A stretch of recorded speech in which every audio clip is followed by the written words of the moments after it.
All right, guys. So, welcome to today's class. We're going to go over a few details today that are going to talk about the tools and resources that you need to know and you need to put into action to start to get a lead generation model going through. Now, before we go too far, I want to make sure that I'm encouraging everybody to join our Thursday series where we have Andrew Haggerty from Century 21 Haggerty and Kent Bush from our EXP partner here to go through a new agent fundamentals class. Now, I want to shy away from calling it a new agent and more call it a fundamentals because that is the key here.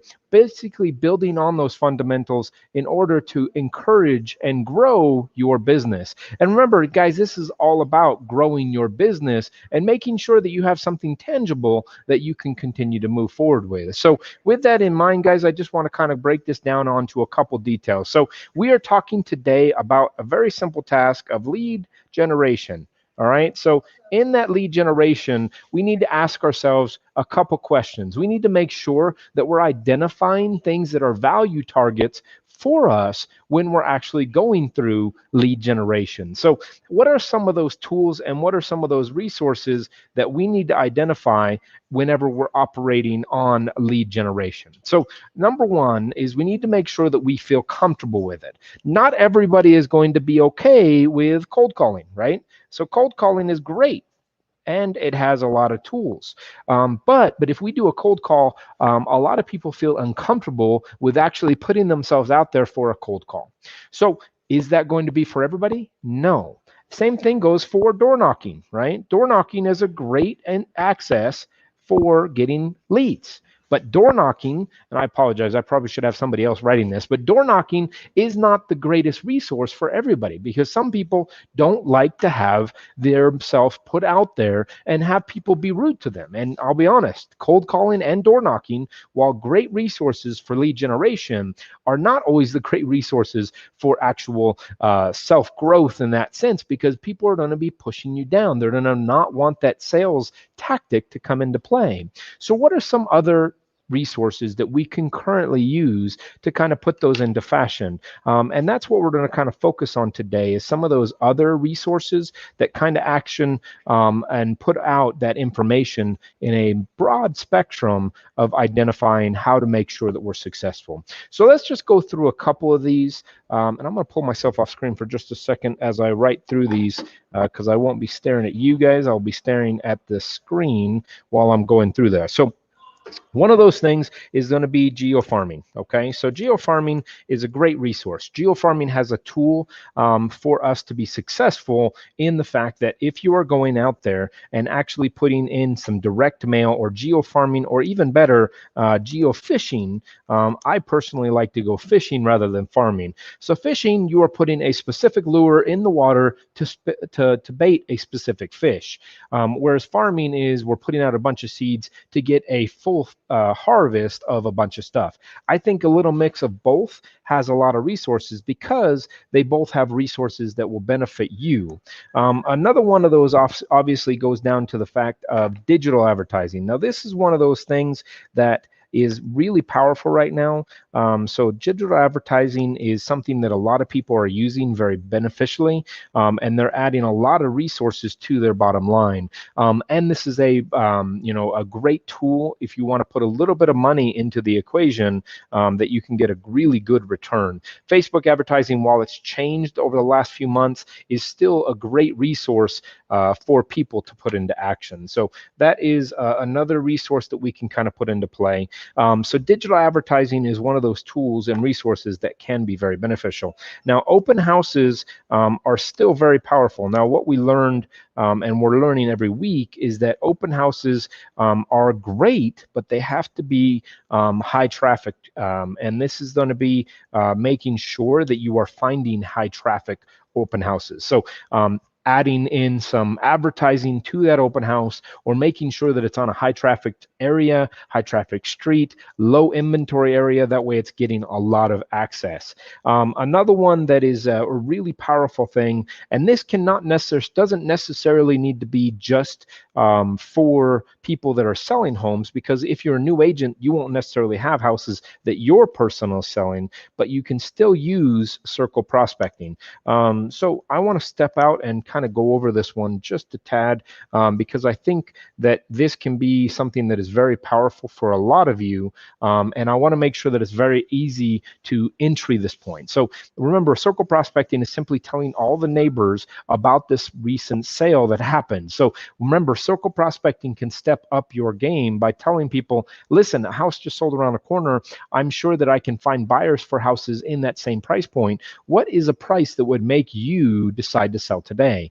You have a variety of open conversations that can happen when you're going through that circle prospecting. This is one of the tools and resources that we use very heavily, and I find value in it, and I think that it would be very valuable, especially for new agents. The same thing goes for those open houses, in identifying that open houses have a lot of resource as well, because of the tools and assets that can come into play. Because as a new agent, you have the resource that can simply ask other agents to do open houses on theirs. And even in our market today, doing an open house on a home that may already be pending can still be beneficial and have a lot of access.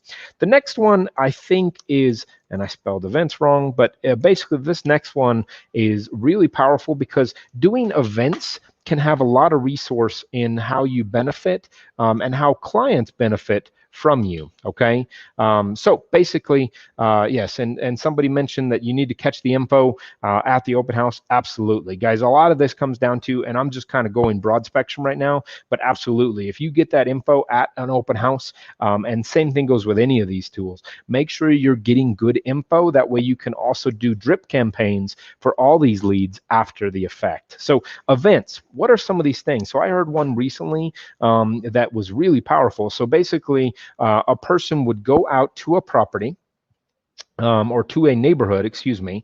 And when they went out to this neighborhood, they would actually put flyers out that said that they were going to rent a ice cream truck to meet at the park at a certain time. So it would be a sponsored event at the park. So everybody would bring their kids to the park, and they would be giving out ice cream or slushies or stuff like that at the park. So what ended up happening is they ended up having about 200 people from the surrounding neighborhood come to that park and actually meet the agent. Now, this was an expensive item, right? It was about $1,000 to organize this entire event. But think about it this way: for $1,000 invested, basically he ended up securing 2 listings and 4 opportunities for a purchase. So with that in mind, that's 6 possible sales. And in his particular market, the average commission operating about $8,000. That $8,000 could equate to $40,000 or $45,000 in income for $1,000 invested.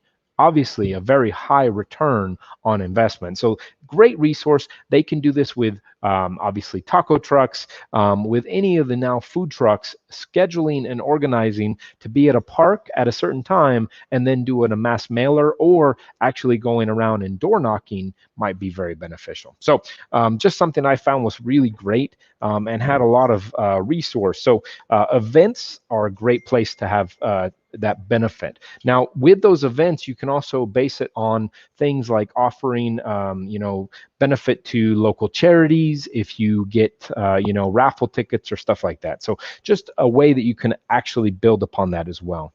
The next one is a great resource. So this is agent-to-agent referrals. So basically, guys, I want you to think about this in one simple fashion. So a referral, in its simplest sense, is presenting yourself out to other people. So if you can get a referral from Access, making sure that there's some tools and resources there, agent-to-agent referrals from different markets can be very beneficial. Now, given our new brokerage, we have a little bit of access to that agent-to-agent referral because it's all dealt with in-house. Now, the same thing goes for any big franchise, and finding that resource that can be a great agent referral, but also building those tools and resources. So I want to kind of just leave this out here. here, this is something that I've kind of had as a value add for a long time. So agent-to-agent referrals. I know an agent that she literally, prior to pandemic, lived on a cruise boat all the time. And basically her entire business was focused on referrals. And all she would do is go in and actually do some Facebook stalking. I know it's kind of weird, but she would do some Facebook stalking of all her database. And then what she would do is she would identify life-changing events, things like new jobs, things like new babies, things like new marriages, new divorces, all these value adds. And then what she would do is kind of inquiry with that, find out if they were interested in possibly buying or selling a house, and then she would just simply pass out the referral. So she had 5,000 people that were following her or that she was on her friend list, and she would just kind of keep tabs on them. And then when she would get off the boat, she would make some inquiries, send out some referrals, and her business on average was doing $350,000 a year in GCI based on simply having referrals. So if you want to be in this business and not necessarily have to go out and do sales, buyers, or listings, this is a great resource, and agent referrals can be a very large part of that business. So just want to keep that out there, that those people are doing those things, and we just need to find out if it's value. So agent to agent referrals is a great way to enter this business or to shift your business over time. Now, the next one is going to be kind of using paid lead, right? So I'd be remiss not to bring this up and not to talk about it. Your Zillow, your Realtor.com, your Trulia, right? Same as Zillow, etc. So basically putting that into category is that you want to make sure that you are using these if they are something that you want to use. But I will tell you and I will caution you that these are a rabbit hole, okay? And what I say by that is that they are a place that you can get into spending a lot of money really fast, but they are the one avenue that you will continue to pay more money if you want more. Okay. Whereas if you build a nice organic business that's built off of other resources, you can grow your business organically at no additional cost, but your income increases. So just something to kind of take in mind and something to kind of put top of mind. The next one is getting into maybe a speciality or operating with things like expireds. Obviously, FSBOs are a great resource, and then operating with investors or builders, okay? So these are great tools and great resources, but these are all somewhat niche market and operating in the basis that sometimes people are not too inclined to operate in that fashion where they really want to be part of this resource. So what does that mean to you, and why am I bringing all these up? So the first part is, guys, this is just the entry point, okay? Finding which one's going to fit you and which one's going to fit you right. Now, am I telling everybody to jump out there and just jump into all these resources? Absolutely not, because that is not the way that you add value to you. What's going to add value to you is you actually getting in and using the right one. So my just thought process in this is that you identify one or two of things that work for you really well. Now, once you identify those one or two items, then focusing on those and actually making sure that you can magnify those details, right? So if you're going to go after events, that's great, but let's plan a schedule for those events. And that way we say, hey, listen, I'm going to hit one neighborhood 4 times a year. So every quarter, I'm going to have that neighborhood at top of mind authority, and I'm going to offer something of an event. Now, you can work with the public parks and permits and do really nice events. You can get them sponsored by your local lender or by other resources, other sponsorships, such as insurance companies or something like that, and you can do a really great event.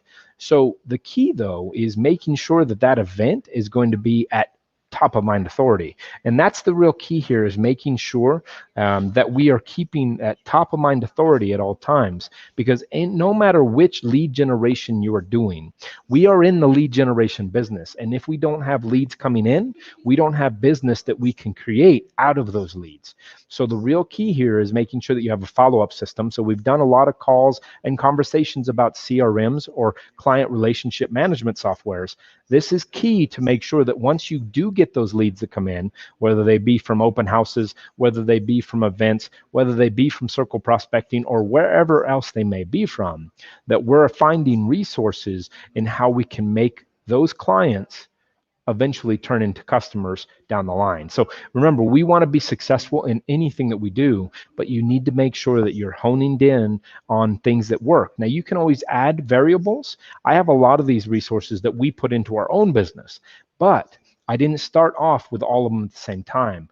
I mastered one and then moved on and added in another layer of business. That way, when you have, just like any revenue streams that you may have, some may work out better sometimes, and then when they drop down, other ones will step up and take their place. So just remember, as you're getting into lead generation and identifying, make sure that you're asking the right questions and that you're putting the right questions at top of mind. Now, if you guys give me a second, I'm just going to throw my my log on and information down along the bottom, because I want you to make sure that if you have questions or need any further assistance on identifying what would be the best lead generation for you, please connect with me on a personal level. That way we can identify what you work well with. You know, a lot of people say, I'm going to work expireds, or everybody always tells you to work expireds or work FSBOs.